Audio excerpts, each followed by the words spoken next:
अस्सलाम वालेकुम। अच्छा, अज की वीडियो जड़ा नहीं तुहानू जड़ा इत्थे इटली विच डेरे ते काम करने वाला कितने रुपये कमा लैंदा और कितने घंटे उस काम करना होंदा, वो की करना होंदा, वो सब कुछ सवालों का जवाब मिलेगा।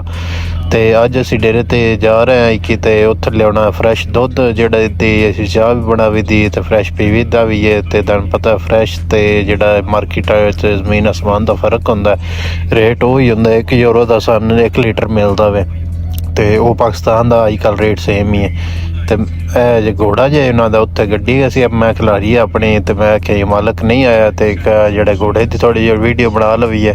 चेक करो, अगर स्पैशल घोड़े वास्ते जगह बनाई शौक दे मोल ने। तो गावां चेक करो, तकरीबन इतने ने 4000 गां रखी है।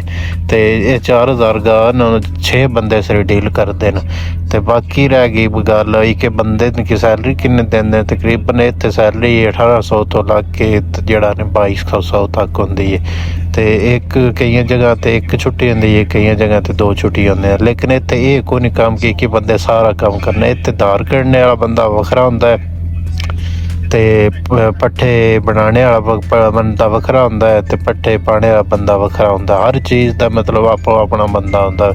तो हर बंदे की अपनी अपनी ड्यूटी होंदी है। तो यह हूँ चेक करो, छोटे जड़े बच्चे ने ना साइड ते रखे हैं, तो उत्ते गावां साइड ते रखी हैं, जेडे मेल न जेडे काउज़ वखरे रखे हैं।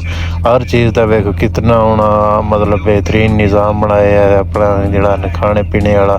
इत्थे पाकिस्तान वाला ते या इंडिया वाला ते हिसाब कोई नहीं कि जनाब तुसी वक् वक् थोड़े पट्ठे बनाने ने। इत्थे सारे मशीनें ने पट्ठे बनते हैं, सारे स्टोर होए होंदे ने, ते दवाइयां शवाइयां ना मशीनें ना बना के ट्रैक्टर ना पट्ठे शट्ठे पा छड़दे।